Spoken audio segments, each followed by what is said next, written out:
name is Willie Pelt. Oh, I'm sorry, wait until you were chewing and then I say, hey, what about you? Yeah, actually I'm with Young Deputy and MLM, and we just came down. This is my first time here, so Well, welcome. I'm here to learn. Well, you'll learn a lot. Wayne's great. He's a great teacher. My name is Albert Taylor, and I'm here to learn WordPress as best I can. I started out with the, what is it, I called it AM, and I learned just from on my own computer. And I guess I'm finding out that I need FileZilla to transfer everything over to your to a site that you come up with. Well, I haven't quite got that far yet, but I do know how to, I guess, make up a theme, get a theme from off the internet and go with that. Okay, I'm gonna, when we say get a theme off the internet, Yeah. okay, if you're gonna use WordPress, Yeah. Marcy knows what's coming. You're fixing to get screwed. So here's the deal. There are evil people on the internet. We all know this. And sometimes they will give you a free theme, and that free theme has been compromised. And the next thing you know, that you are the unknown owner of a Russian bot site. So, so you really, if you're gonna get a theme, get it, go to WordPress, and there's a theme repository there. Anything Right. you get there has been checked, and it's still free. Yeah. Okay. I get it off of Word. I get it from WordPress. I go Okay, through then WordPress. I won't have to get ugly about it. All right. So for those of you who came in late, my name is Sandy Baddick, and I am one of the organizers of the Austin WordPress Meetup. And we also, Toya and I, are also organizers of the WooCommerce Meetup. We cross-post these meetups because we have more members in the Austin WordPress Meetup than we do our WooCommerce, so we're still building that up. And we are thrilled to have you all here. And as soon as Toyin is through texting whoever got to him. Sorry. He's a man in demand. So Toyin is going to take now our third class, and we'll be ready to go.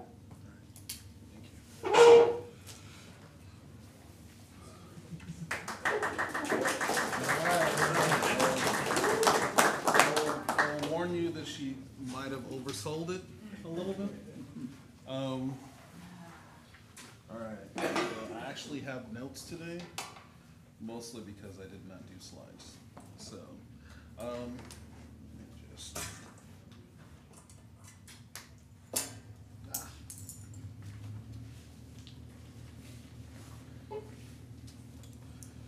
One second here. All right. So, do you know how to turn on the TV and sync them? Where'd she go? All right. Well, I don't need it yet, but. All right then. It's on. It is on, and it's got an Autobot over here staring at me. All right. Well, let me get started, and then we will. Oh, what's going on? It's not working? I haven't played with the TV before. That's a Nick thing to We'll do. get the, Yeah. the So, person. all right. So let me get started. How many people here are developers? I heard maybe 4 or 5. 1, 2, 3. Where's the threshold? Yeah. Can you? All right. Fair enough. Can you do more than copy and paste PHP? It's a tiny bit. All right. Can you copy and paste PHP? Oh, yeah. Yes. Okay. That gives me an indicator. How do I want to? Can I do a air display or whatever, or do I need the cord? Let's try Apple. Okay, go ahead and connect to Antoine's. And tones. Then your code is gonna be 2358. Technology sometimes actually does make things easier. Just sometimes. Let me know if you guys need anything. Excellent. All right, cool. We actually don't ignore that. We'll leave this up for a second. All right, so based on scientific and not at all scientific actually process of trying to figure out. Let me back up. The goal for this year between now, and I know it's slow, but between now and November, you'll learn a little bit, depending on which meetups you come to, about lots of aspects of, you know, setting up your site, working on your site, et cetera, et cetera. This is probably the last of the setting up your site meetups. Going forward, we'll start doing more concrete things besides just the site is live, right? Right now, the site is dinky as all hell, but the goal is that we will actually be selling stuff. So this is a project for myself and my daughter, and I'm just using it to teach because it's less boring than what I normally do. So here's the tentative schedule for the rest of the year. I'm gonna write it up here. And this will be online for real this time. South by is over, so we can actually think again. Let's try this. There we go. So April is advertising. And I will apologize in advance. Oh, no, I'm gonna go block text. There we go. April is advertising. May is membership.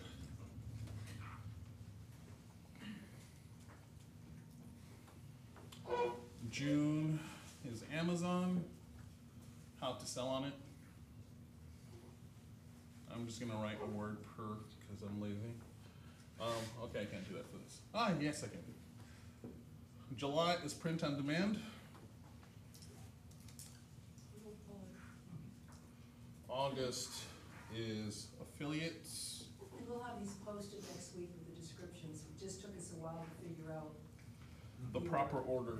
Yep. September is Black Friday, Cyber Monday. October is AliExpress. And similar entities, but we'll be focusing on AliExpress. And November is customer service.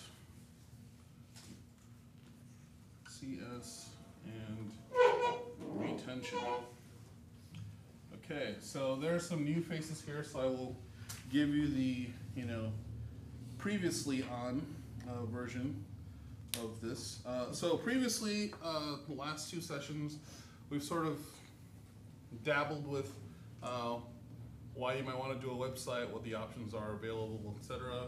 We've already talked about some of the e-com systems out there, Shopify, BigCommerce, Volusion, Magento, WooCommerce. Somebody said Squarespace, I think. Wix also has a e-com system now. Most of these are fairly decent, right? And all of them will do the basics of being able to set up a website and you want to sell a simple product. A simple product is like, I want to sell a marker, I want to sell a book, right? Some of them are better at selling complex products or variable products. So things like, I want to sell a shirt as one product, but I want you to be able to go from size extra small to extra large. I want to go for all 8 colors in the rainbow or whatever, right? And list it as one product. So that's a configurable product depending on the system you're using. It's a complex product. It's a multi-variable product. Depending on the e-com system you're using, they have different names. Right? But everybody can do a simple product. Okay? So in most cases, that's probably what you guys are starting with. These are other kinds of, some of them are non-simple products. So this is the last day we'll be talking about simple products, and we'll expand from there. Right? So our site is going to be selling notebooks because my daughter and I love notebooks. And I should have taken a picture. I have, you know, you have those IKEA like 5x5 shelf systems. I have one that's entirely full of notebooks, like my handwritten notebooks, which I will probably eventually toss. And my daughter is coming up with her own bad habit. But we decided we're gonna sell notebooks because it's small, we can make it customizable, and it should hopefully help us discount on our bad habit. Right? So we'll do classic notebooks, something like this, different sizes. So this is 4.5 by 7 or something like that. Traditional 5.5 by 8.5 is what you think of when you fold a sheet of paper together. 6 by 9 is most trade books, and then 8.5 by 11, right? So the different sizes we'll probably end up doing. And we will do blank paper, line paper, dot grid paper, that kind of stuff inside it, okay? So have the general idea of what the product is. So I, of course, aspire to be like this site, but less, you know, girly.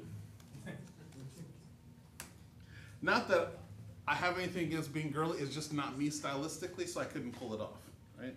If my daughter was a little older, she might be able to pull it off, but she's 10, so she's limited on her aesthetics right now. All right, so this site is called May Designs. They're based here in Austin now, I think. They moved from Houston, and they do all kinds of stuff now. You can get like skirts, printed, phone cases, etc., etc.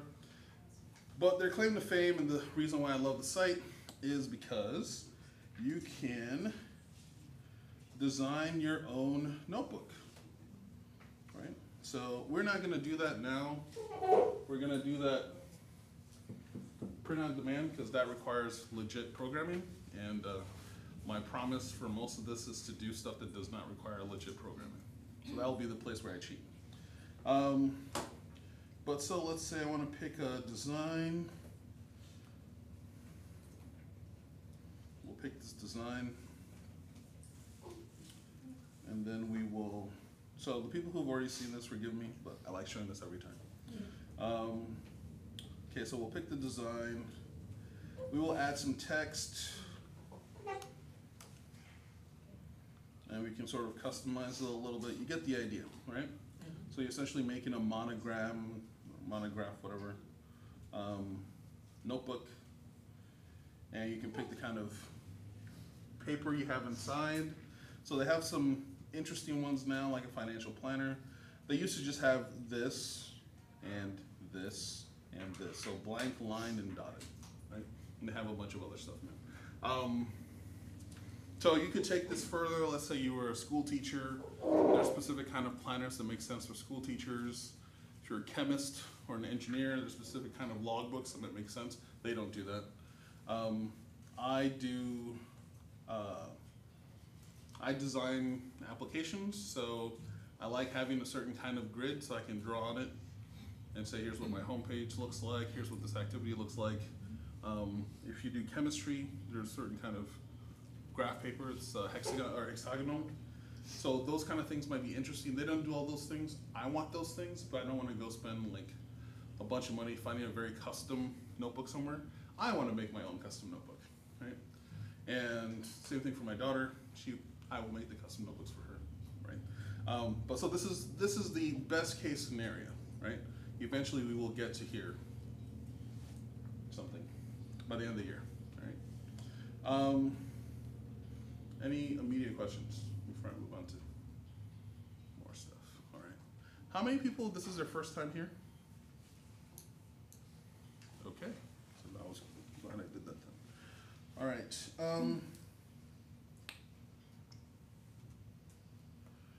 So since there are a fair number of people that is their first time here, there's something I like to say, which is, don't be obviously stupid.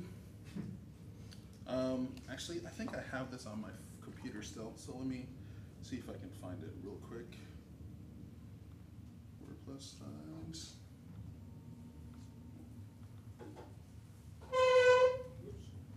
I don't remember all the words, and I think I just killed it. There we go. Here we go. Don't be obviously stupid. And I say that because people know better and they still do obviously stupid things. And here are the obviously stupid things, all right? Because this is software, because this is websites, people don't give your website, you don't give your website the same amount of respect as it deserves, right? People put oil in their car, they change their tires. If you had a physical store, you would lock the door when you left. You would make sure they had electricity. You'd probably put in a security camera, right? Those are all standard things you would do as upkeep of your physical store. Similarly, for your digital store, we need to do the same kind of things, right? So, if you buy software for your site, it's just like buying shelves for your store. You need to maintain those things. So, your plugins need to stay up to date. You do not buy a plugin this year and then refuse to update it, and next year refuse to update it, and wonder why your site is now suddenly vulnerable, right? Never, ever, ever, ever, ever, I cannot say enough evers, store credit cards, okay? Now, if you're doing something where you're dealing in paper and people write their credit cards down, if you're, doing stuff like Tupperware or you're selling Girl Scout cookies or something, there's situations where you might do that kind of thing. The hope is that people will move away from that and you're using something like Square or some on-phone device to collect money. Storing credit cards is playing with other people's money, and nowadays you're not necessarily as liable, but if somebody figures out that you did something blatantly stupid, you can get sued for it, okay? And the amount you can be sued for is a multiple of what was actually taken. Right? Use a secure password. I used to work for a company that had 15,000 doctors, and the number one password was password 123. The number two password was password, right? And we did that, and we know that we couldn't see the passwords, right? But we decided, let's put in password and see what happens, right?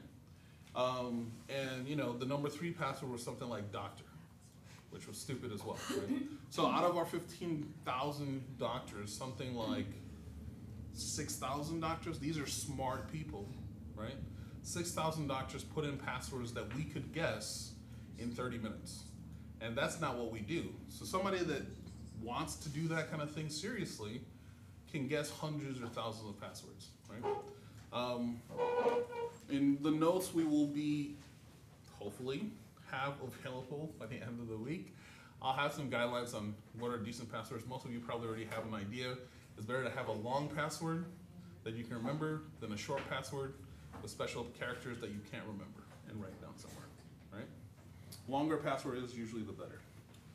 Don't steal software. Nothing is free. Somebody is giving you free software, and it is not from an organization like WordPress. Usually there's an alternative purpose. So what is their motivation, right? When I write free software, because I'm an open source developer, I do it so that other developers think I'm cool and I get to go speak at conferences. That is my motivation for writing free software. If you can't figure out that person's motivation, you're getting screwed 9 times out of 10. So be careful, right? Back up your data. I know I'm spending time on this, but this is important. Back up your data. If you have a website that you're now doing transactions on and people are paying you and you ship them something or you're drop shipping them something, it's important that if and when you do get hacked or you run into a problem or your server goes down or something, you have storage of that data somewhere else, right? When you send your tax paperwork to the IRS, you usually keep a copy just in case something weird happens, right? So it's the same thing here. Make sure you have a way to back up your data. Some of these things will be available in notes. Some of these I'll talk about more once I'm done talking today. If you have questions, or at the end of any of these sessions, if you have questions, please feel free to pipe up. Actually, anytime is also free to pipe up. I might just pause you until later. Yeah, go ahead, sir. At one time on passwords, before signing in on a computer, they gave you either this or a card you could swipe in on, and that I didn't have any control on it, but it just that was that a better way of doing things? A physical card is not a bad idea. I mean, there are pros and cons to it. For websites anyway. Well, that's just before you sign on any computer. Any computer, right? Yeah. Right. So that card is used to identify you. Just like if you're walking into an office, you use a card to swipe in and the like. That's fine for that scenario, but I'm talking about your email or you're logging into your website, that kind of thing. Okay. All right. Okay. So anybody have questions about my don't be? Yes, sir. Talking about passwords, are you talking about the administrative password for the site, or also requiring when users create a password on your site? Yes. Okay. So I'm talking most especially about administrative passwords. Okay. But part of it is also helping your customers not screw themselves, Right. right? So if they put a bad password on their account and somebody else figures out how to log in and they order something from you, right? So I log in as you because you have a bad password, and I order 3 new things. I change the address, send it to myself, and then 2 weeks later, you say, "Hey, what happened?" And you talk to Sandy. Sandy is the store owner. Sandy is now out of, she's now in trouble because she sent money or she sent products to somebody else. You're gonna go to the bank and say, "That's not my order," and then they're gonna claw it back from Sandy, right? So if you're the site administrator, it is incumbent on you to protect yourself. And so part of that is protecting yourself from getting hacked. And the other part is making sure that your customers do not expose you to additional risk. Okay. Now, there are a couple of very simple things you can do. You can make sure that there are plugins you can add that require stronger passwords. You can do something. People have different opinions, but I'm fine with doing things like letting people log in with Google or Facebook, because then Google and Facebook worry about that password situation. It doesn't mean people can't use bad passwords there, but at least takes it off your blame. It removes the blame from you, I should say. Yes. All right. So let me get out of this guy. All right. Okay. Before I close this, any other questions about this luxurious notebook? All right. No. And we are gonna post the PDFs of your slides up when you give me, Sure. We can post all the old ones. Yeah. Yeah. Okay. So the reason I brought this up is because I was going to show off for a second and do the same kind of thing that you can do with that lady with the May Design site. And so this is with clocks. There's a company in Detroit called Shinola I did some work for, and the idea is to let you be able to customize your clock. So you go to the website, you click on a couple things, you hit a button, and it generates, this is the clock you want, right? And it will follow you, it'll be in your cart, and it'll be in your email, and the guy that has to actually assemble your clock will have a picture so they know what it's supposed to look like before they start putting it together. You'd be surprised how many e-com sites, they just have the words, and so people sometimes make mistakes, right? So, so this is very similar to what the notebook is, but you can see how similar technology works for designing shoes, designing watches, designing clocks, right? Does that make sense? Mhm. Very cool. So that is what will happen here. I keep advertising that one because I have something fancy I'm going to show them. All right. So let me get out of that, get out of this. POD thing. Print on demand. All right, so print on demand. How much time I got? All right, let me spend 5 minutes talking about these. So advertising, you build a site, how do people show up to you? So you need to do things like go places and make yourself known. So if there are communities you're already part of, friends and family, don't be too annoying.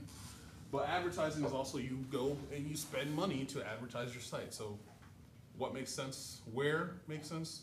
Does it make sense for you to advertise? How do you identify the kind of people to advertise to? Do you advertise based on your product? Do you advertise based on your customer? So, for example, if I'm advertising based on my product, I will go everywhere and I'll say, hey, come buy markers. Or I go to any site that has whiteboard reviews, I don't know if such a thing exists, right? And say, if you think that whiteboard is great, these expos will make your whiteboard fire. come to my website and buy some expo markers. Sorry. I know I was grasping. I'm tired, I'm sorry. So that's based on the product, right? Based on the customer is what kind of people use the expo marker, right? So in Austin, maybe the #1 demographic for expo markers are software engineers who have to use it for interviews, right? Or school teachers or chemistry teachers or whatever. And so instead of going to the whiteboard site, maybe I go to a developer site or I go to a chemistry site and I talk about my expo markers. Does that make sense? So that's what we'll be talking about, in particular talking about Facebook and Google and possibly also Reddit. I'm undecided about that one, but how to manipulate some of the data and convince people to come in to see you. Memberships, right now our site is going to be selling simple books, but I always love the idea of a book of the month club or a X of the month club, right? So I worked on some sites where they'll do like jewelry of the month, makeup of the month. A of the month club is a guaranteed way to profit because it's monthly recurring revenue and you know what people want before, so you can get paid for it and then buy the product and ship it, right? $3 in the month is good. Right. So that's what that is. Amazon is you have product, you want to add channels to that. So some people want to sell on eBay, Etsy, depending on the kind of product. Amazon makes a lot of sense because it's 49% of e-com in the US. So it makes a lot of sense to want to sell your product on Amazon. So how do you do it? What are some do's and don'ts? How do you get your orders from Amazon to still pipe to your WordPress site so that you can have it all in the same place? Or do you want to have it in the same place, right? Print on demand, somebody was talking about posters. Was it you in the dark blue shirt? Yeah. So posters, notebooks, t-shirts, mugs, anything where somebody can print or sublimate a graphic on top of is essentially print on demand, right? So I could go and make 1,000 books like this and go to a printer and say, make me 1,000 books like this, and they will go and make it, and it'll cost me $1.50, $2 a book, right? But now I have my garage full with 1,000 books, right? Or I can go to the same printer and say, make me this notebook, and it's gonna cost me $6 for one notebook, or $8 for one notebook, right? But now I have no inventory to worry about, right? I helped a friend publish a book in 2004. We did not get rid of all the books to 2014, right? So never doing that again. So I'm always in the printed demand camp, right? So we'll be talking about what that looks like. And so, you know, there are lots of sites that do this kind of thing for t-shirts. There's sites like Zazzle and Cafe Press that do it for posters and the like. But all of these guys are usually just sitting on top of somebody else. So this is a question of how low can you get to the guy that's actually printing this out so you can get better prices. So for example, that kind of notebook, or at least the notebooks we'll be selling, we should be able to get prices at as low as $3 a book. And the site we're looking at, they're selling it for 15 bucks. So depending on the kind of book, you might be making $10 in profit, $12 in profit, or you make a more expensive book and maybe you're making $20, $30 in profit. If it's, so maybe I make a book that costs 12 bucks to make, but I can sell for 50 bucks, right? You can also do things like, there's a domain name I own, something like Ninja Notebooks or something. Yeah, Ninja Notebooks. There's another one for like sororities, right? And so if you're a sorority, and I don't remember sororities. I don't remember the signals, but Chi Omega is one. So just do Chi Omega as a sorority. And then there are the Deltas. That's about all I know about sororities. Let's use frats. Tau Kappa Epsilon. All right, there we go. So if I'm sorry? Oh. So if I'm a Teak brother, or we have a new set of pledges to help them get organized, or when we're doing our reunion, maybe it's nice to get a commemorative set of notebooks for everybody, right? So maybe it's gonna be nice and hardcover, and it's got the big, you know, college letters, right? That would be an example. Wow, that's really bad. That would be an example of a fancy notebook. I can't draw right now. A fancy notebook that somebody might pay extra for, right? Because it's commemorative, we could do something like, oh, we'll put the name of the person and the year on the back, those kind of things, right? So those are other places we could expand in the notebook department besides something with just a nice little pattern and a monogram. We can extend the monogram to be like this. Now, it doesn't make sense for me to make a bet that I will convince 600 members of Teak to buy my book, right? But I can design it in Photoshop and make it available that even if only one person wants it, I'm not out significant monetary outlay. Does that make sense? Yeah. All right, cool.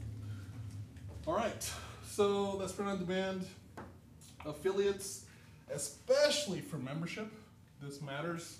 So affiliates is, you've done all you can marketing, you've talked to people, you've done blog posts, you've guest posted somewhere, you did a radio interview, which maybe it's not the best idea. But you've done all kinds of things, and you want to grow further. Let's say everything's going great. You want to grow further. So idea of affiliates is you convince other people to sell for you. So if you say your product is, let's say, 20 bucks, you say, hey, if you link to my site and somebody buys my $20 product, I'll give you $3. I'll give you $5 or whatever, right? I'm sure if you look at YouTube or certain bloggers, a lot of them will link to Amazon or something, because Amazon pays between things like 5 to 10%, depending on the product. So that's what affiliates are.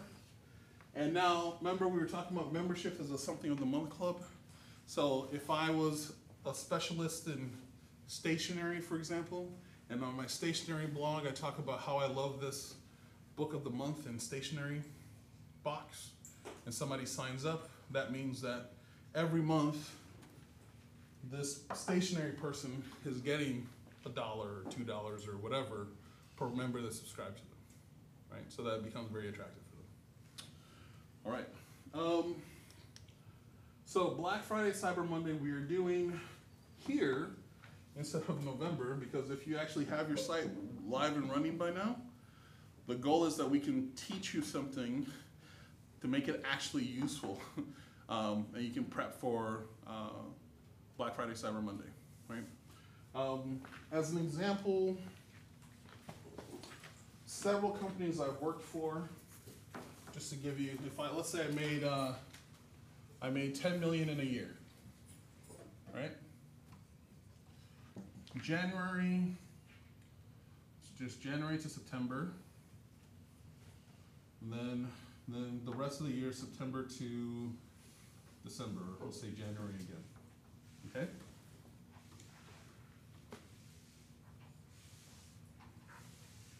As much money is made in this time of the year as this time of the year, because we've got, depending on your market, Halloween, Black Friday, Cyber Monday, etc.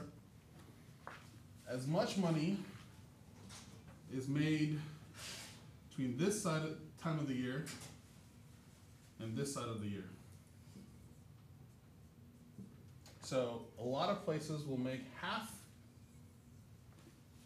this 4-month period this week. So this is 25% of that company's revenue this week, right? So think of that volume, right?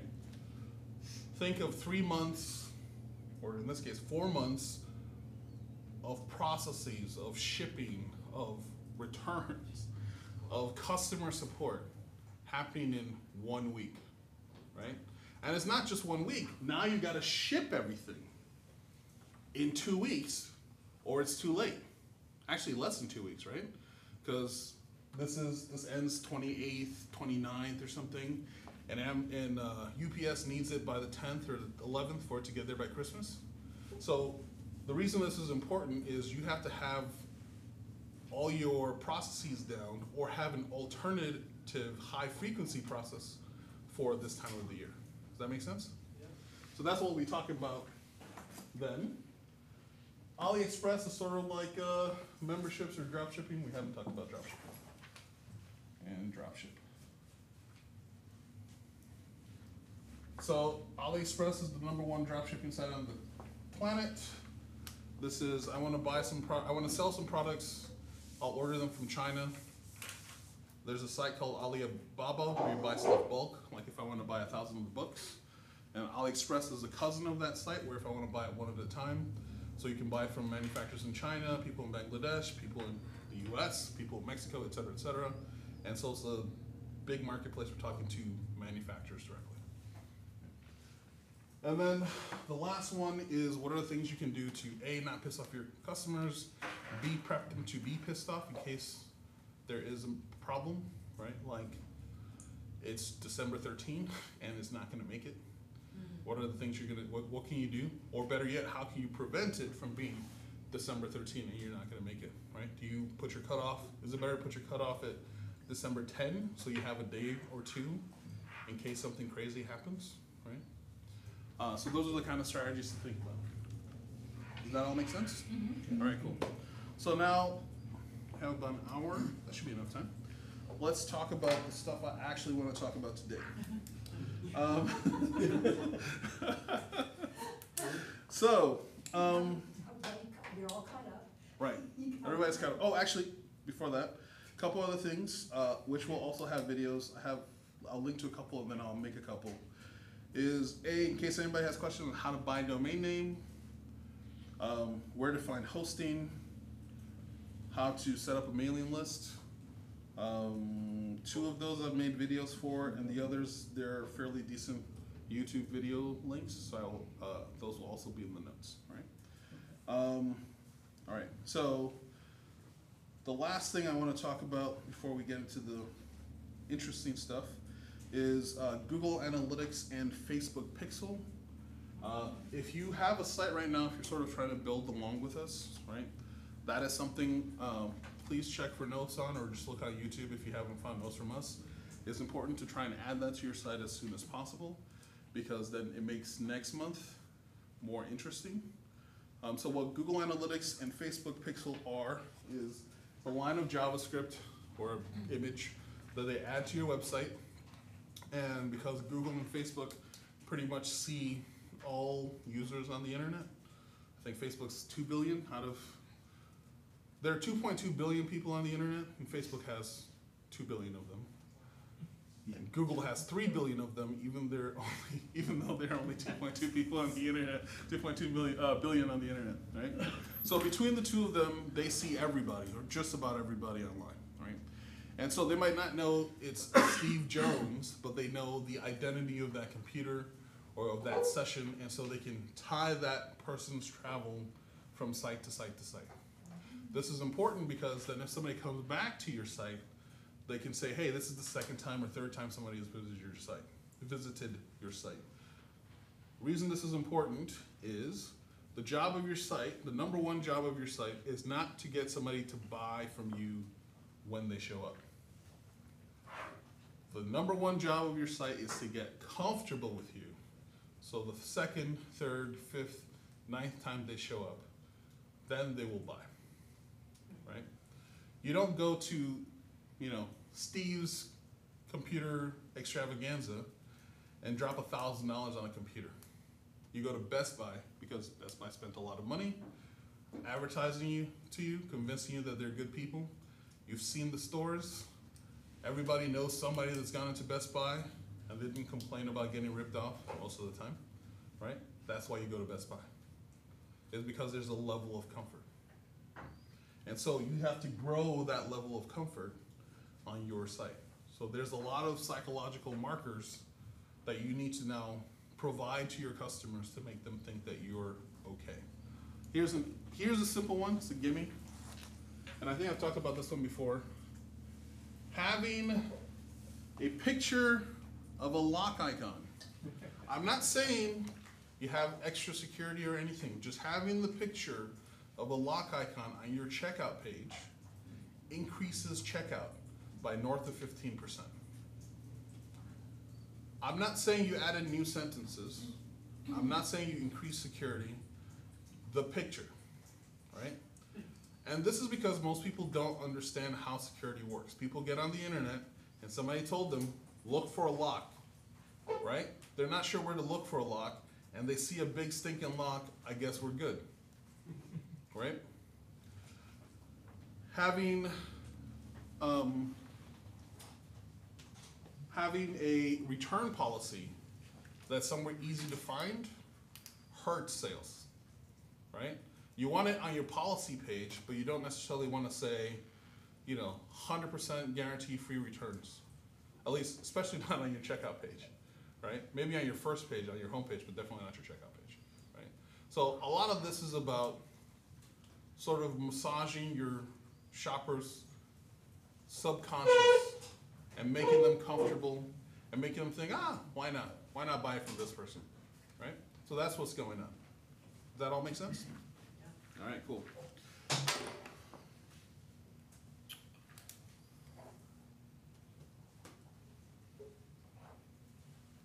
Bonsai person. Who's from Bonsai? You're from Bonsai. Do you guys do synonyms? Yeah.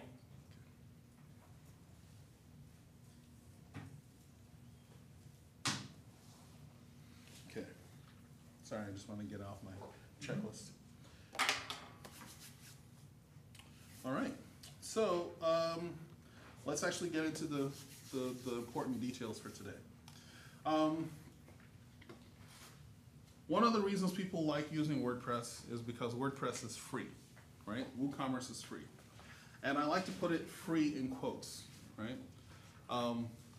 The software is free, but to get the maximum benefit, you might have to spend some money, right? So spending money means maybe instead of using the web host that does it for $4 a month, you use a web host that does it for $15 a month. Maybe instead of, maybe some feature you want that WooCommerce does not have built in, you have to buy a plugin to give you that feature. For example, memberships is one you'd have to buy a feature or buy as a plugin, generally speaking. If you want all the features, it'll cost $100 or $200, right? There are alternative plugins that give you less features for less money or some are even free with the idea that you'll upgrade as you have more members, right? Again, back to what I said earlier, nothing is truly free, besides WordPress, I guess. The stuff around it, though, is not, right? So one of the things I've been struggling with is what level of free should we be going with here?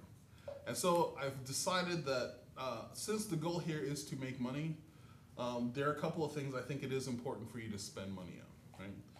If you're assuming that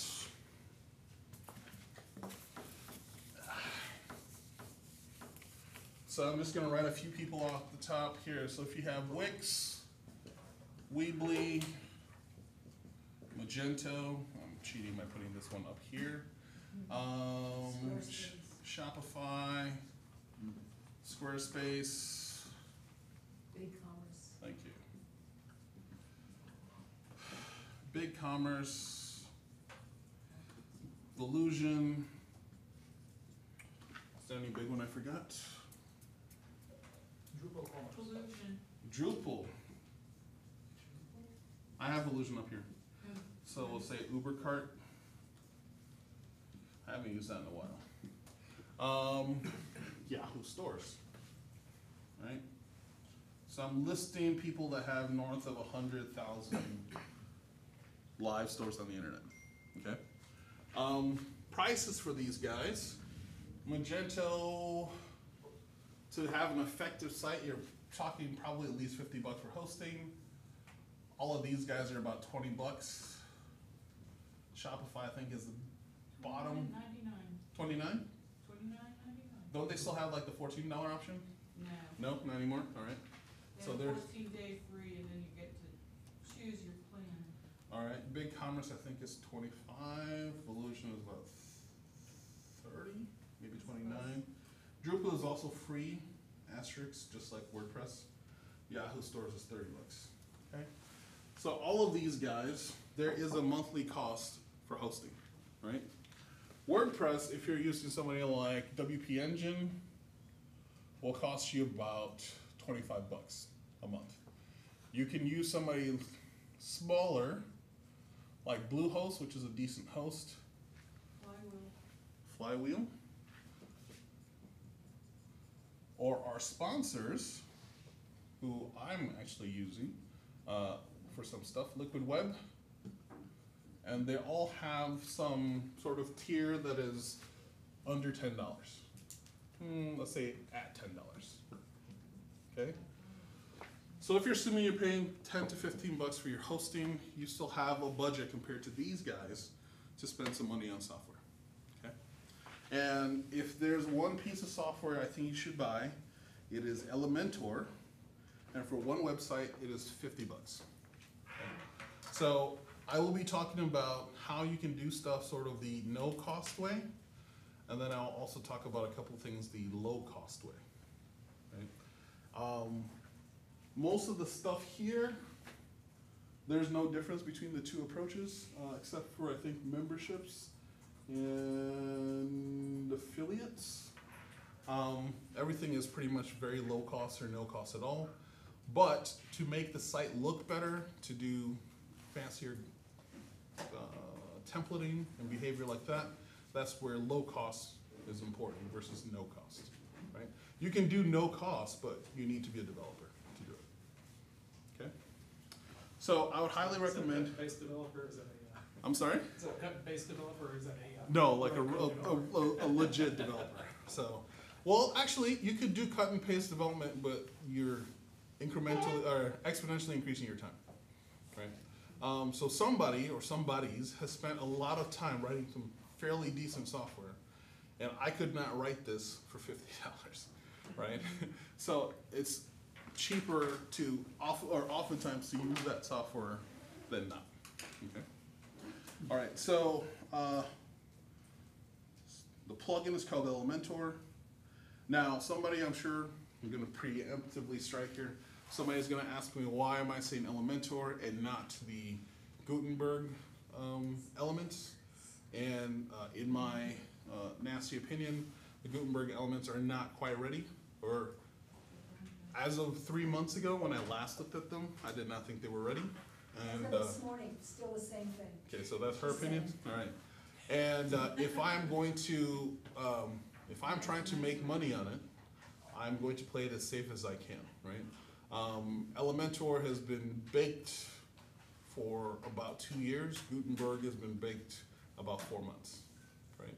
At least to scale.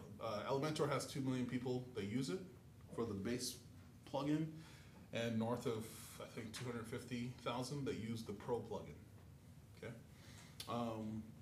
So that's a lot of eyeballs. That'd be a lot of pissed off people if this thing did not work. And I've been using it already. I've been using it in the last probably 6-7 months, and I'm fairly happy with it. So I would recommend that for you as opposed to the free WooCommerce modules for now, right? By the end of the, or free WordPress-based modules for now in Gutenberg. By the end of the year, this year, I'm sure that they will have caught up or gotten very close to where Elementor is right now. But I'm not waiting until the end of the year. I want to be selling in April. I want to be selling yesterday, honestly, right? So I want to do some improvements to the site. And the other reason I'm saying this is because the stuff I've talked about up till now for the handful of people that were here before is based just on storefront. And by next month, the site will be very different, and it would be disingenuous of me to say, you know, this is just storefront. Right? So I'm using it. I would recommend that you guys use it. So let me explain what it does, why it's interesting. Sorry, developers. All right.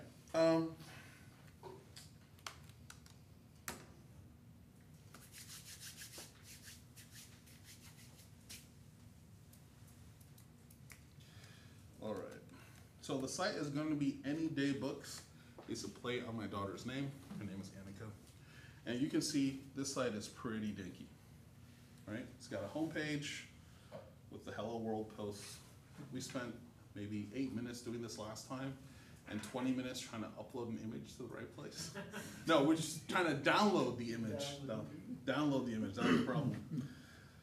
A room full of technologists could not get it done. All right, so in the shop, I have some products that I stole the images off AliExpress because I will use those people to source these products. And so you've got some super cute bear notebooks. Boom, right?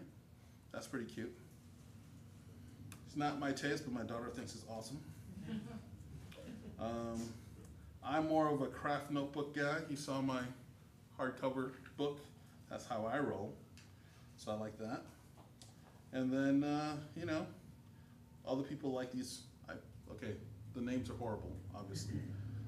But these are other kinds of journals. Now, none of these are going to come to anybody and make them say, yay, I really want to buy these products, right?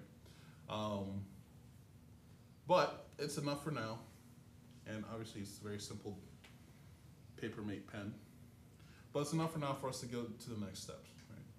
Now, if you want to spend no money, this works. You just got to take the right pictures, or if you're selling a product somebody else made and they have nice pictures, you can just use the nice pictures. Okay. If you This is WordPress, WooCommerce. this is pictures. virgin. This is white as fresh snow. All right. Not done anything special to this. This is right now just WordPress, WooCommerce, and then install the storefront theme. Okay. And actually, as you're going through the WooCommerce install, it asks you, do you want to use the storefront theme? And you say yes. Right. Now, you can go, because this is a plain theme, you can go and spend money on more advanced, more interesting themes for between 35 bucks and 150 bucks, 120, 150 bucks. There are lots of very good themes for about 35 to 50 bucks that you can buy from places like Elegant Themes. Some people like Envato, some people don't. They have Theme Forest, and then Template Monster, right? I prefer, if I'm buying a theme, I prefer somebody like Elegant Themes. They're a handful of fairly reputable and long-lasting WordPress theme shops, and so they have done the work. Yes, ma'am? There's some new Genesis themes that have been designed specifically for Woo. Yep. So you might look at Studio Press and look at those, or the Woo themes themselves. So Studio Press is now owned by WP Engine, right? Is that right? Mm-hmm. Okay. So I keep saying WP Engine. If you don't know, WP Engine is the biggest WordPress host in the world. They're like 3 or 4 blocks that way. And they started right over there. Right, and they started here at Cat Factory with 3 people. And so they're a good example of a WordPress host because they are one of the biggest. They do a lot of the stuff that the top tier of WordPress hosts do. They also are a little bit more expensive because they are one of the top tier hosts, and there are things that they do that other people don't do.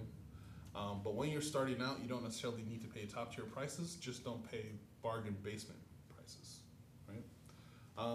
Yes. You had a I question? want to make sure I understand what you're talking about. These are WordPress themes. So, Mhm. right? Mm-hmm. It's not like WooCommerce doesn't have its own themes apart separately from the So WooCommerce does have its It own does. theme, and its theme is storefront. Yeah. Okay, Oh, so- okay. so What WooCommerce- what I'm getting to though Yep. is I've got a couple of blogs that have some, tweaks in the themes. Mm-hmm. Is that basically down the drain if I want to No. add, No. So let me draw you the layer cake of WooCommerce and its themes. All right, so the way WordPress works is this. You have WordPress, and it does all kinds of stuff, your blog, whatever else you want, right? And then WordPress has a theme you can add on top, right? And it has a series of plugins you can sort of stack on top if you will. So in this case, the plugin we care about the most will be Woo. And Woo has its own plugins, okay? So if I want membership, there's a plugin to Woo for membership. Actually, a couple. There's one for if I want to use Amazon payments, okay? There's one for if I want to do, I'm trying to think what else. If I want to sync data between stores. There are lots of plugins specific to Woo. Yes. I'm sorry, are the plugins a charge with them, or are those some free, some not free? Some free, some not free. The ones I'm talking about specifically are a little fancier, so they're definitely not free. Okay. All right. And what was the studio that you said that WP Engine purchased? Studio Press. Thanks.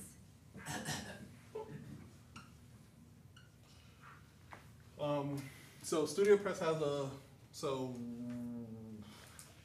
is it 100 now? What? Oh, Themes? Themes are well over 100. Right. But there's, apologize. There's now, I think, about 40 to 50 that are WooCommerce enabled. That's a new thing that they're doing. So if you just look for, if you're doing a search, do Studio Press WooCommerce enabled sites, and you'll find one. At the end of the day, though, I mean, if you're doing a storefront is probably, Right. it's invented by Woo, it goes with Woo, it's the less aggravation and it's not expensive. So if you don't care about your theme, use Storefront. It's a good default to start with. If you already have a theme, just installing WordPress should give you WooCommerce should give you WooCommerce behavior. You can keep your theme. However, the themes that are written specifically for WooCommerce will have a couple of extra bells and whistles your theme might not.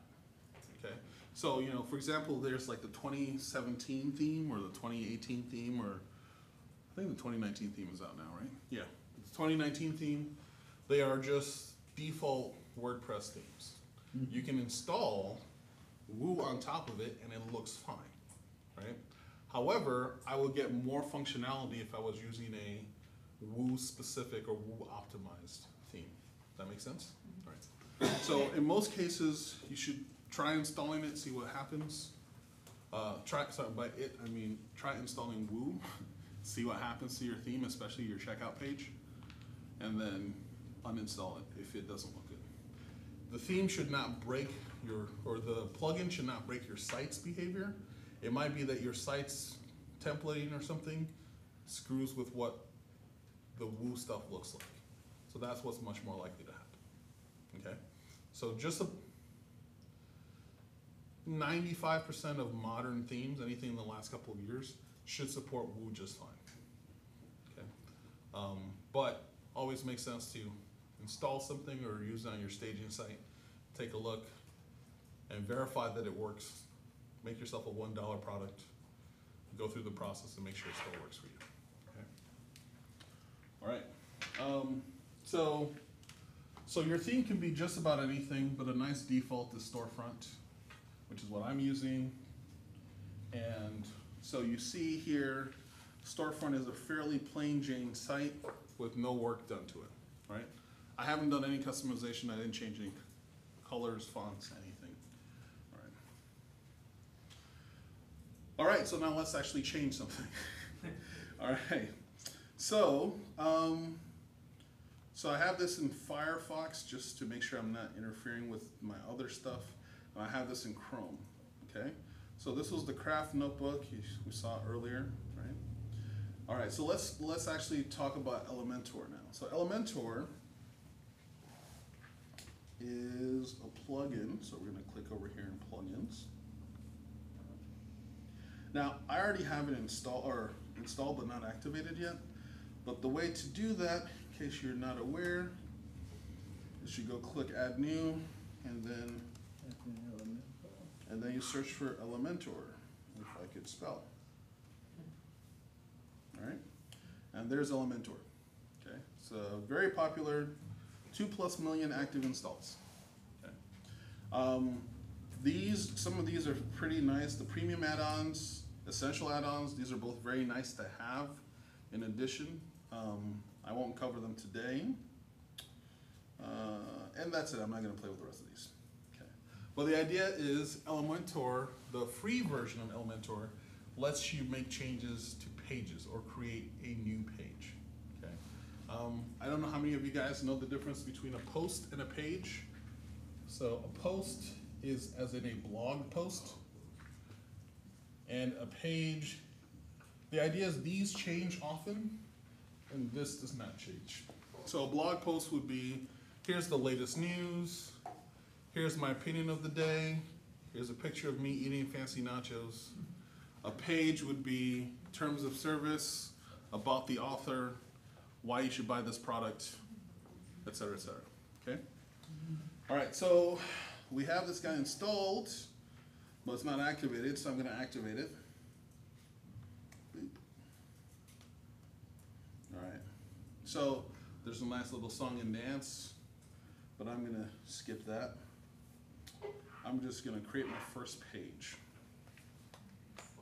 So if you've seen, I'm sure as you probably have on YouTube or some other similar place, videos on website builders or page builders, everybody is targeting Elementor when it comes to the WordPress world, and then Wix, I think, when it comes to the non-WordPress world. All right? So let me just show you real quick the kind of stuff you can do with Elementor. So, and then we'll talk WooCommerce specifically. All right, so over here on the left, ooh, should we do a intermediate class or beginner class on this in the future? There's a TBD class coming up. Sorry, this is for Sandy. Okay, private session. So yes, we are, the intermediate classes on the second Thursday of the month. Right, but I mean, like, there's one on the books right now that's a TBD class that if we should talk to Ben. We should talk to Ben and change it, yeah. Yeah, okay. Now, Sorry. one of the things we can do too, because we are sort of playing catch up right now, is I can post the URLs of the Elementor videos so they can watch them and see.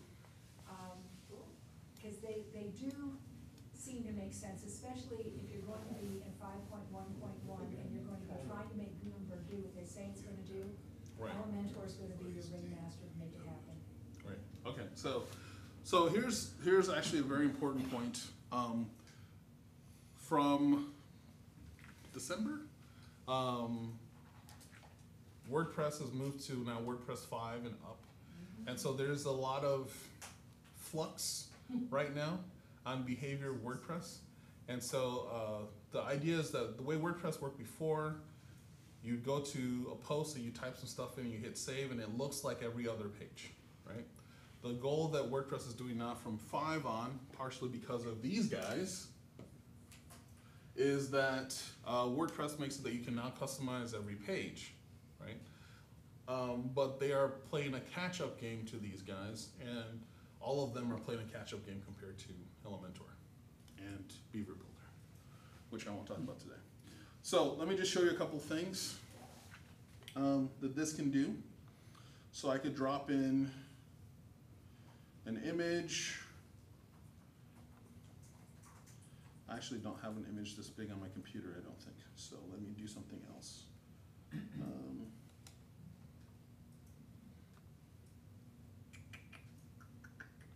me split this in half.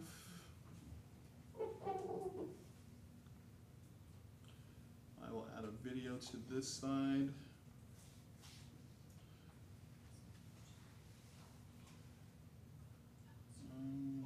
No, I think I'm fine with that. I will add a giant icon to this side.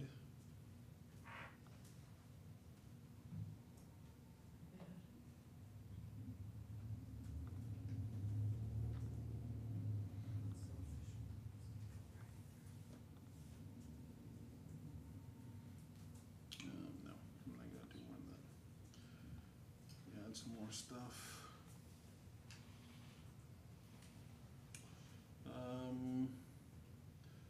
I know this is ugly as sin, but this is to give you an idea of the kind of things that can be done. Let me add some images.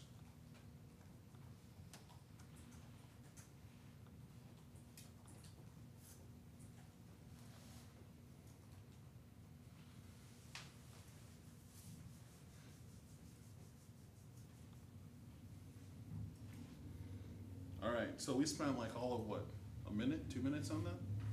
Not good, okay? But it shows you what is possible. So this, I just made a very simple carousel, right? No code. I can play you a video.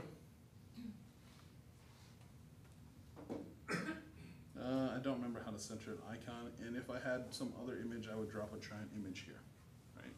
So historically, this requires you to write some HTML, CSS, and the like. I didn't know what I was doing, and I was able to put something together, right? Obviously, you want to spend more time and consideration than I just did, right? I have a 10-year-old, and she has made a couple of websites. They're not the greatest websites. I'll say that. I wouldn't say that to her. But she has successfully made websites, right? You've So all of forgotten this is on YouTube. I'm just saying. it's recorded. Forgot. Sorry, Annika. They'll get better. They'll get better. Thanks for that. Yeah. So, so this gives you. Obviously, this is kind of ugly, but this gives you an idea of what can be done fairly quickly, right? So does that make a page or a post, or will it do both? So this is a page, Okay. and this only does pages. Okay. The free version only does pages. Okay. Now then, there's Elementor Pro, which is the thing that costs $49 if you're doing one site. I paid the $200 one, which lets me do whatever, infinite, right? End sites, yeah. But for the $49.50, what it lets you do is this. So let me go back and I will install, I think I have that plugin already uploaded, yes. So now I'll turn on the Pro feature. So now what the Pro feature lets you do is you can now configure the header and footer. You can now set specific templates on a product basis, category basis, on pages like you could before. If you have things like calendar of events, you can customize what that looks like. And then there are a lot more additional like modules that you can install, right? So, is this thing turned on? Yes, it is. All right, so now we go back to Elementor. And you guys didn't notice this before anyway, but there's a lot more stuff that is possible. So I'm just going to do a post this time. Do I need my license code? I probably need my license code. So now, traditionally, I can't edit a post with the free Elementor, but I can now with Pro. So now for Hello World, let's sex this up a little bit.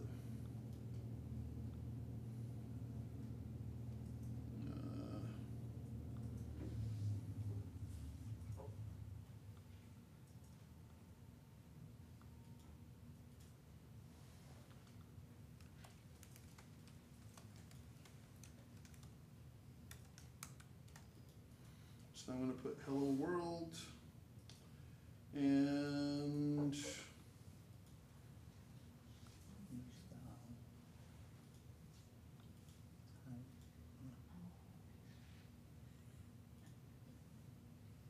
I can now get funkier with the Comic Sans. Comic Sans. All right. Transparency. Do they even have Comic Sans in here? No. Even transparency. There we go. So we could do like this one. All right. Let's bump up the line height, bump up the spacing. Let's tweak the colors. Yeah. Right? So I don't know what I'm doing, right? I don't have to do any HTML coding.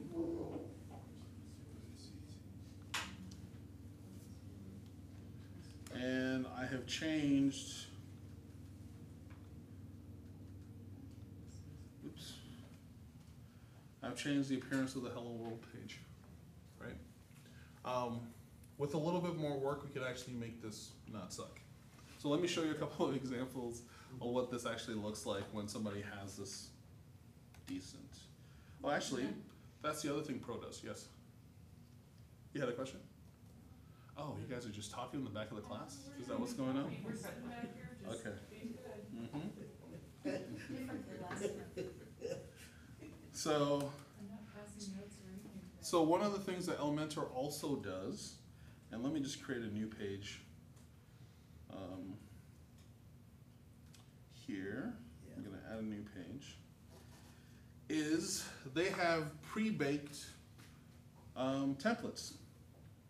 So why bother trying to be creative and spending 2 hours trying to get that perfect looking page when somebody's already made that perfect looking page? Yeah. So you can find entire page designs in Elementor Pro, or you might only want a certain kind of section, right? And so these sections or blocks now give you. You gonna tell me I need my license turned on? You are gonna tell me I need my license turned on. Yeah. Okay, I'm not gonna do that then. Let's go back to a page.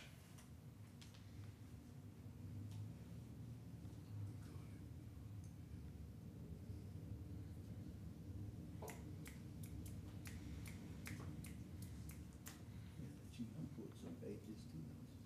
So Does it let you you should input probably pages? explain what Yes. style sheets or templates are, so, because some people might not know. Right, okay. Like normal style sheets and templates? Okay. So long ago, back in before December, if you wanted to work on a WordPress site and you wanted to make it look good, you needed, absolutely positively needed a developer, right? Unless you were using a tool like Elementor, which has been around again for a little over a year and a half. So that required you to, yeah, it wants my license, that's what it is. That required you to do some HTML,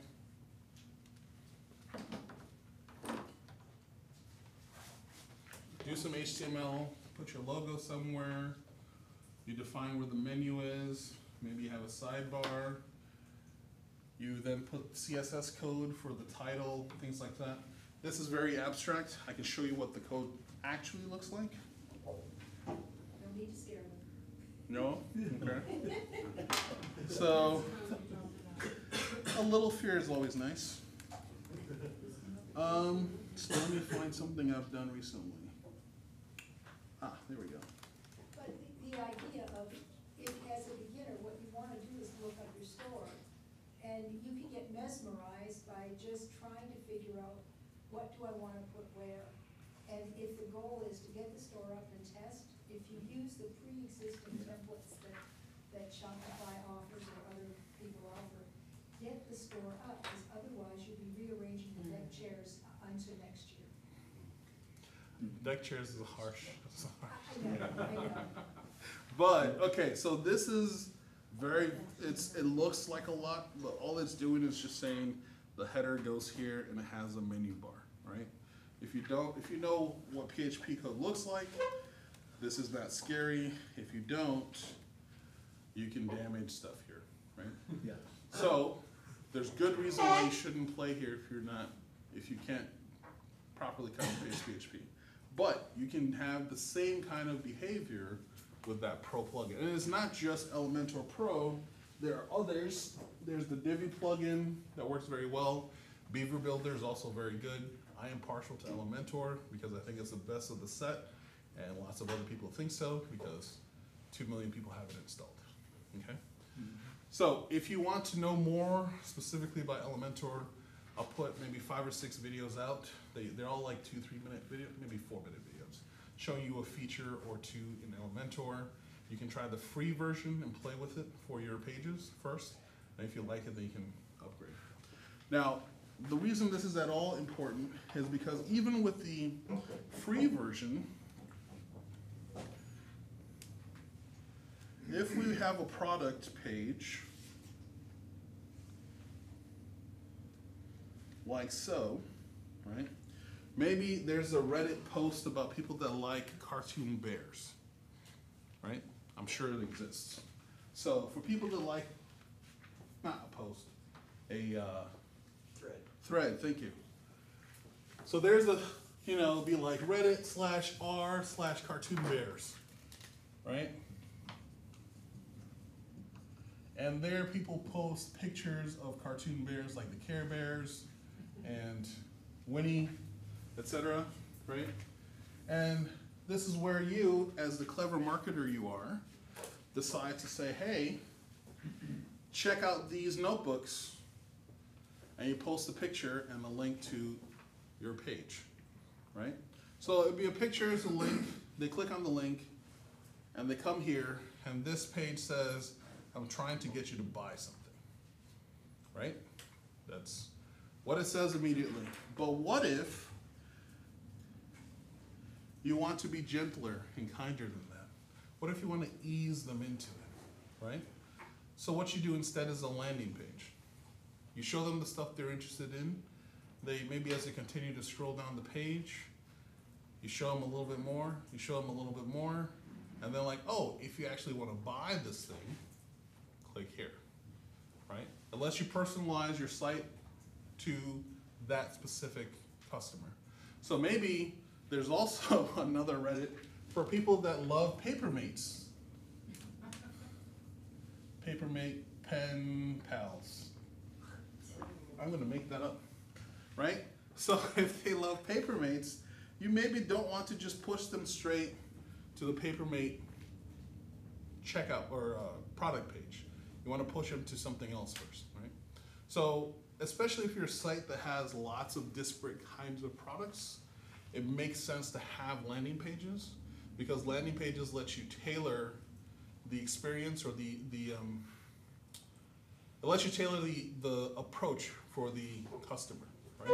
So I'm not thinking about pens. I'm not thinking about spiral bound journals. I'm thinking about cartoon bears, right?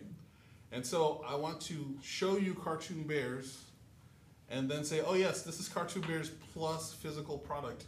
Why don't you buy one, right?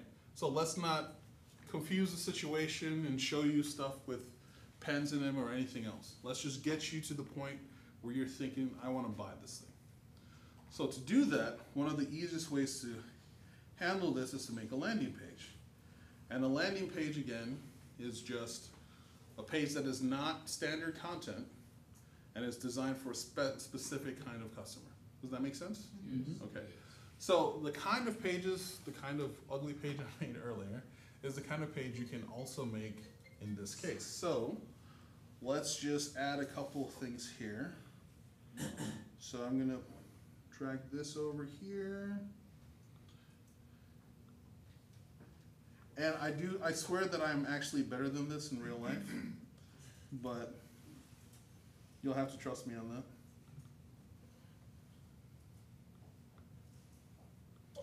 We spend more time.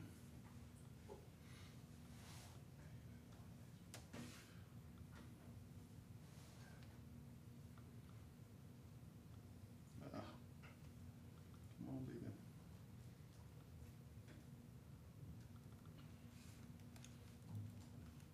This is the bestest, cartooniest, yes, bear notebooks that there have ever been, right? Nothing on this page says buy me at this moment. And I can put more information here, and let's say I had other bigger, more beautiful pictures of these cartoon bears. I can sort of put more content on the page. And then somewhere further down,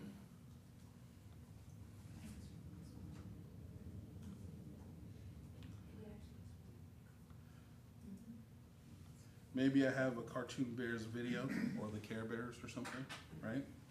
And then somewhere further down, then I actually put the view the product or something. But at this point, somebody has moved off Reddit and they're on my site. Once they're on my site in my territory, I'm now more able to coax, beguile, manipulate people into looking at my products. Does that make sense? Right. So when I'm now linking from Reddit, instead of linking to my product, I would link to this page first to sort of ease them in. Okay? All right, so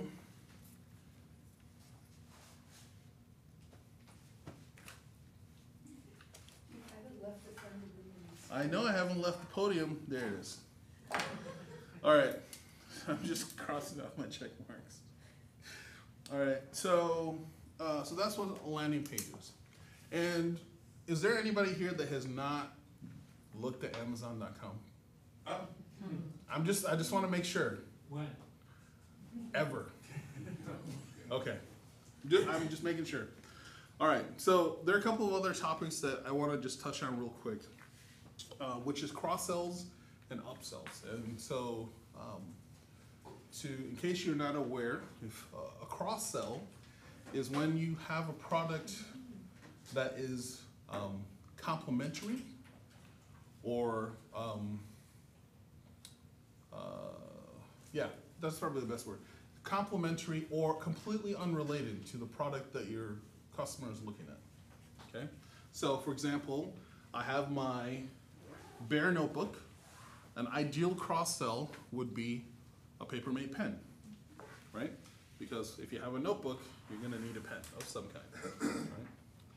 An upsell is a higher value, higher version, special edition, or just better version of the thing you're looking at. So maybe if I have my page where I'm buying one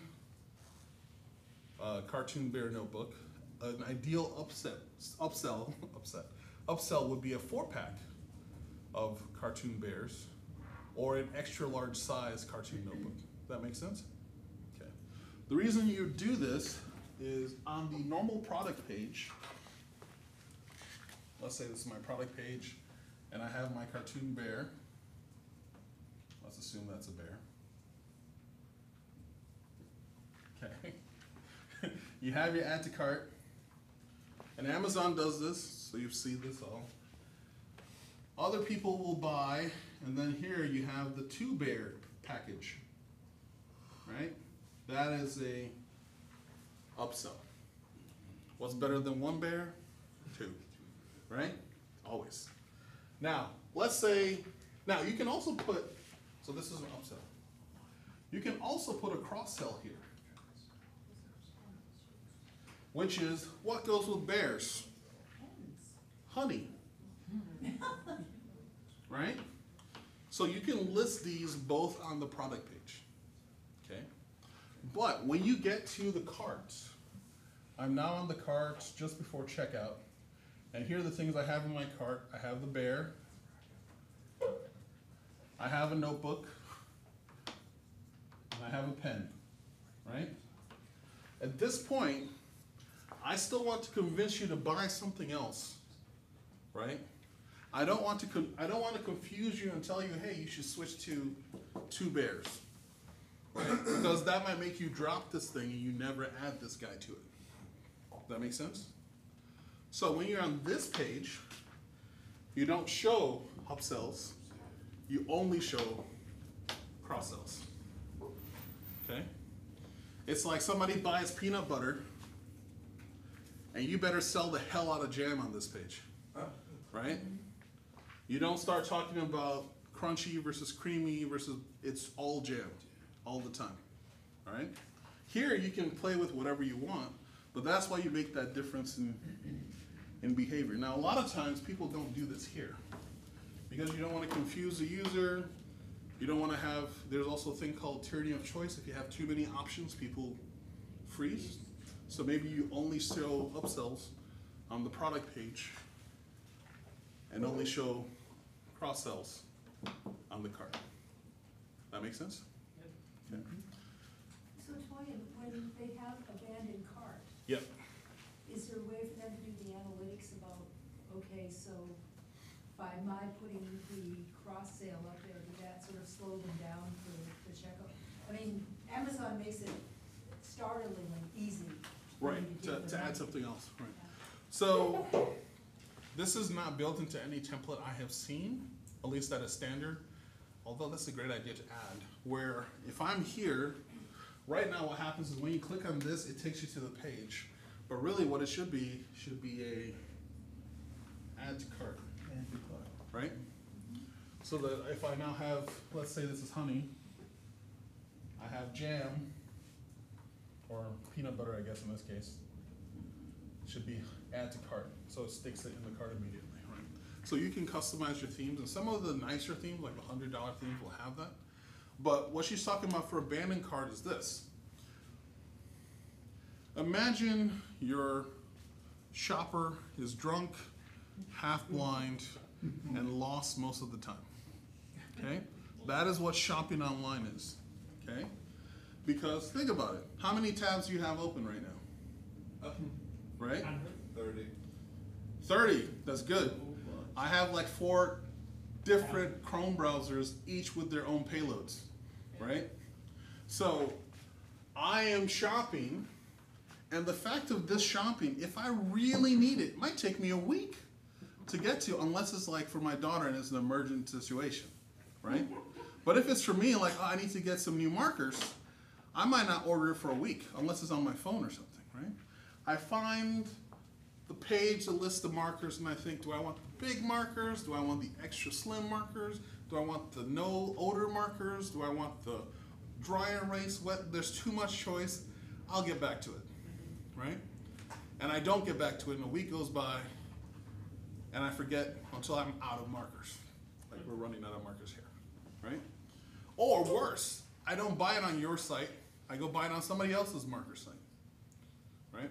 So what you want is lead your drunk, blind shopper back to their shopping cart. They got on their phone. You can see those people at Target or something. They're pushing the cart. Somebody texts them, like me, and you walk off, you're texting, and you forget your cart. They would have bought it if they had stayed attached to their cart. But now they're just walking out the door because they're on autopilot and talking to a friend, right? So you want to reattach them to the cart. So one of the crews I like in the WordPress world is a company called Skyverge, and they have a product called Jilt, J-I-L-T, jilt.com. There are other services that do this, but essentially what you're doing is you're dropping another line of JavaScript in your site. And what it looks for is, does somebody add something to cart, or multiple somethings to cart, and disappear, right? Or worse, does somebody add something to cart, they get to the checkout page, they put all their information in, they have to get up to go get their credit card, and something in Game of Thrones is on. Right? I don't care who you are, White Walkers win, right? So all of a sudden you lost that almost assured sale because they had to get up and use your credit card and get their credit card. For some people, there are a few things as a father more painful than going to doing the reach, right? Especially when you don't really want to buy it, right? So I don't really want to buy it. I feel maybe I must buy it, so I'm going for this. Nah, if I can push that off a little further. But if you need it, somebody will buy it somewhere. The question is, can they buy it from you, right? And so what you do is Jilt is tracking this product was added. And now, remember we talked about Facebook Pixel and Google Pixel before? Right. So now Jilt has its own pixel. They don't necessarily know that your name is Steve Jones, but they know that this browser put this stuff in its cart and didn't do anything with it, right? Now, if you have a user account, if you've put in your email before, you registered before, or on some of the creepier systems, if you put your email in the checkout but you never check out, they save your email, all right?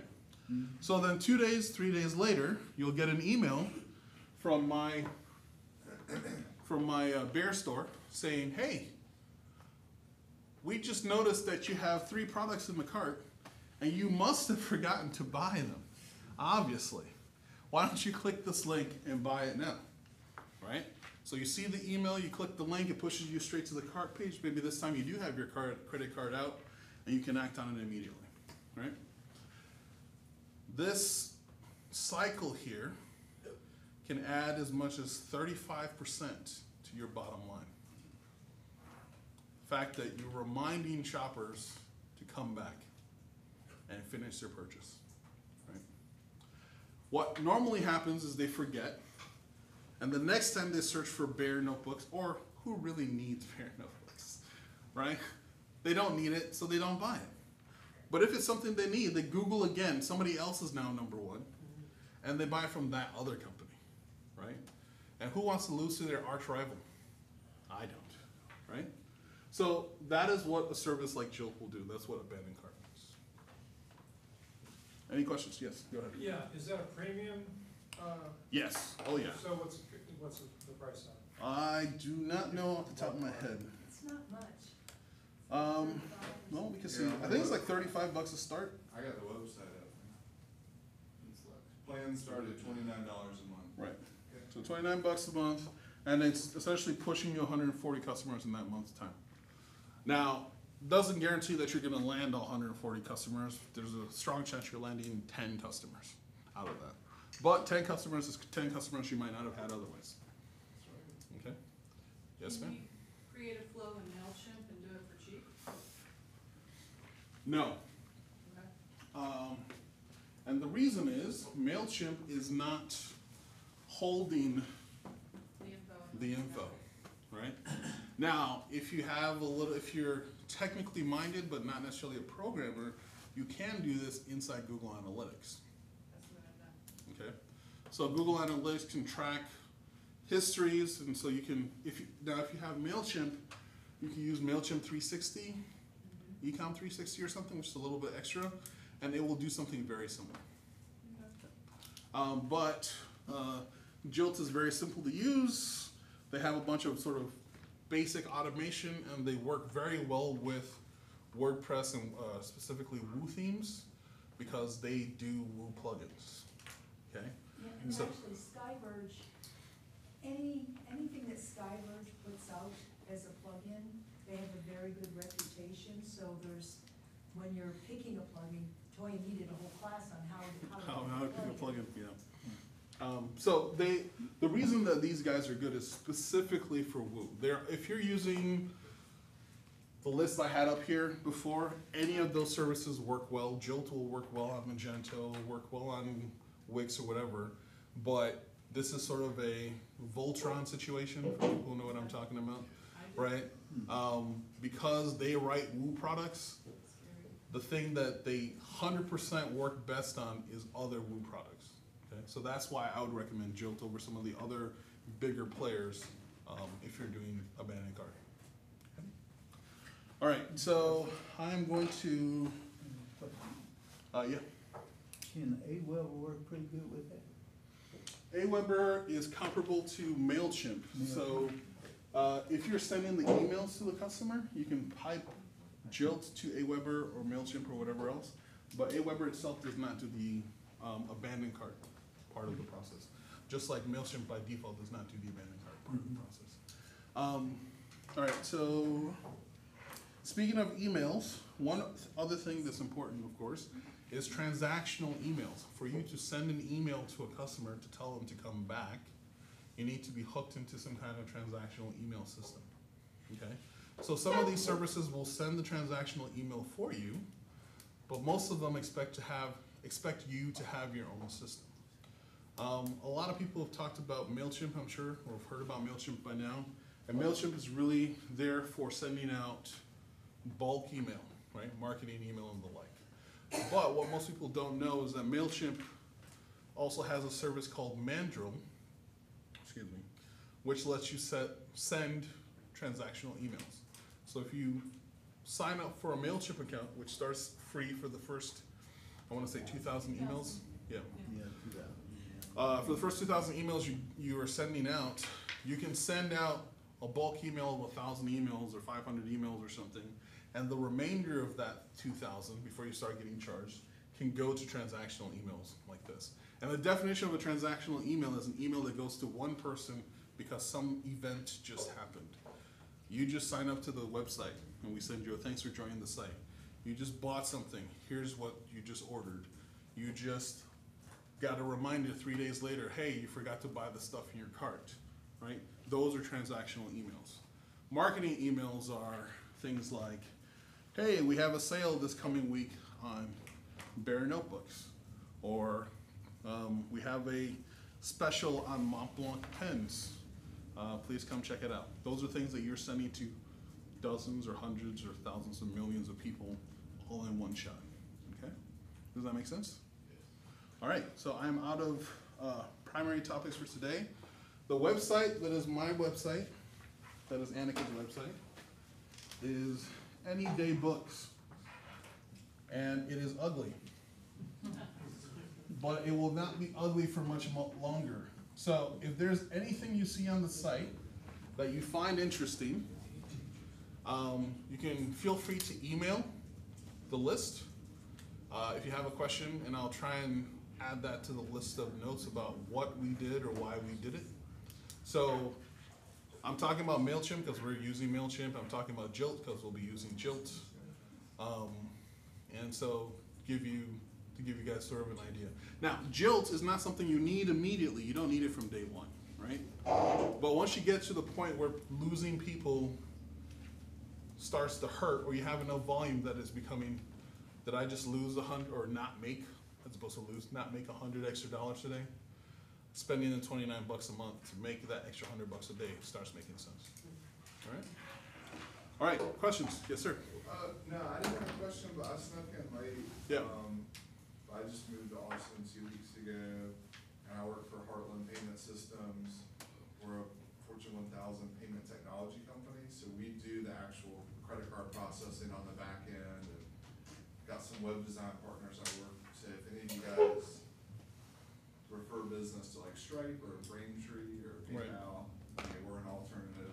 We'd love to network with any of you guys or exchange business cards. Gotcha. Sorry. No, plug is fine. Anybody else have questions? Yes, sir. Question about the website and the information that we get before the next class.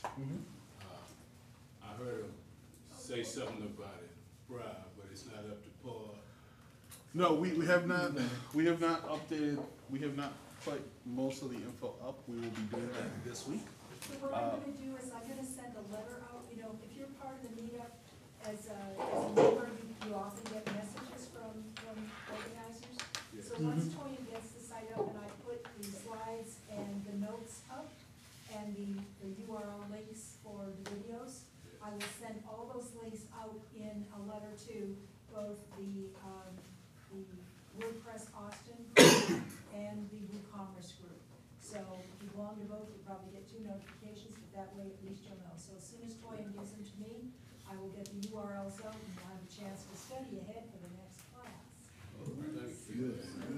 And we'll put the schedule and descriptions for this stuff up, so you can pick and choose which ones you want to come in for.